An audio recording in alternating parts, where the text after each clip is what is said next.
Halo dokter, mau nanya dong. Mau nanya apa tuh? Kenapa sih dok kalau saya telat makan, dada langsung terasa kayak terbakar gitu? Iya nih, ini salah satu keluhan yang cukup sering ditemui pada banyak orang ya. Ada beberapa hal sih sebenarnya yang bisa menyebabkannya, tapi salah satu yang paling umum itu biasanya berkaitan sama asam lambung. Kenapa? Soalnya kalau telat makan, lambung itu akan kosong dalam waktu lebih lama kan. Sedangkan asam lambung tuh terus diproduksi nih. Alhasil asam lambung jadi keluar berlebihan dan menumpuk. Kalau udah kayak gini, lama-kelamaan asam lambung pun bakalan naik sehingga menimbulkan nyeri ulu hati dan juga dada dengan sensasi perih, seperti rasa terbakar gitu, yang dapat menandakan terjadinya iritasi pada saluran cerna bagian atas. Keluhan kayak gini itu sering dikenal sebagai heartburn. Nah, saat ini terjadi, di mulut juga bisa muncul rasa asam atau pahit. Biasanya gejala ini bisa makin bertambah parah kalau kamu punya kebiasaan berbaring atau membungkuk setelah makan. Selain heartburn, kamu juga bisa mengalami bau mulut, sensasi mengganjal di kerongkongan terutama pas lagi nelen, kemudian mudah kenyang, lalu sering serdawa atau suara menjadi serak, dan sakit tenggorokan yang nggak hilang-hilang, dan terus-terusan muncul sakit pas nelen. Selain itu bisa juga muncul batuk kronis tanpa dahak, terutama di malam hari, dan terakhir, mual serta muntah.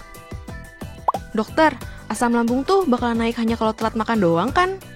Well, sebenarnya nggak selalu gitu juga ya. Kamu perlu tahu dulu nih, apa penyebab utama dari penyakit asam lambung atau gastroesophageal reflux disease yang disingkat sebagai GERD. GERD ini disebabkan oleh melemahnya otot bagian bawah kerongkongan atau lower esophageal sphincter yang disingkat LES.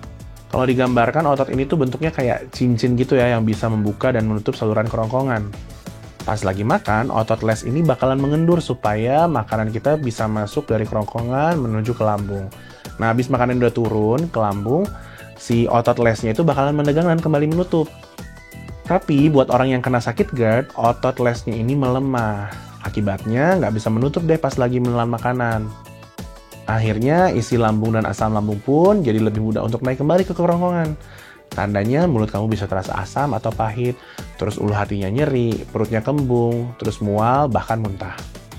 Jadi berdasarkan penjelasan tadi, melemahnya otot LES ini nggak cuma bisa terjadi pas kamu telat makan aja ya, tetapi bisa juga gara-gara misalkan kebiasaan untuk langsung rebahan atau tidur setelah makan, kemudian mengonsumsi makanan yang asam berlemak atau pedas, terus mengonsumsi minuman berkafein, beralkohol, atau bersoda terlalu banyak, sama sering makan dalam porsi besar sekaligus.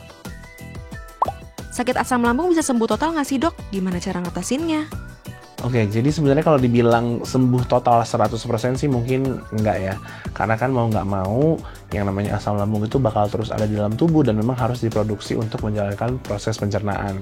Tapi mindsetnya gini aja deh, selama kamu mampu menjaga pola hidup dengan baik untuk menghindari berbagai pemicu naiknya asam lambung, maka kondisi ini bisa banget untuk dikendalikan supaya nggak sering kambuh dan mengganggu keseharian.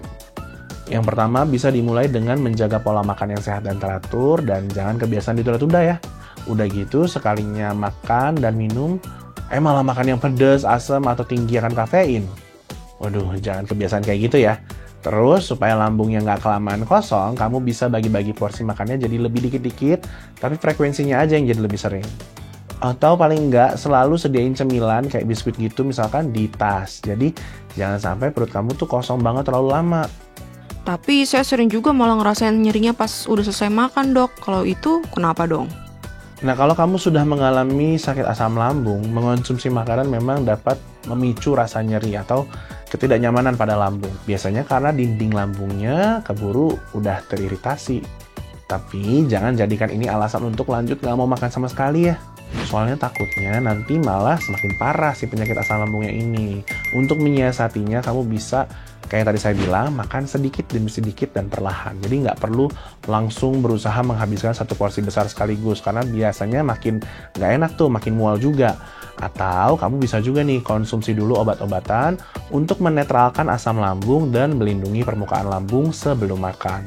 Tentunya dapatkan obat tersebut sesuai dengan anjuran dokter berdasarkan hasil pemeriksaan ya, jadi jangan sembarangan beli karena banyak jenisnya. Terus jangan lupa juga yang tadi saya udah bilang, hindari kebiasaan langsung rebahan setelah makan. Terus kamu juga bisa longgarkan pakaian supaya nggak menekan lambung dan memicu ketidaknyamanan. Kalau misalkan keluhannya terus berlanjut, jangan ragu buat periksakan diri ke dokter. Oke deh, makasih ya dokter. Sip deh, kalau kamu masih ada pertanyaan, cek dokter aja di aplikasi Halo Dokter.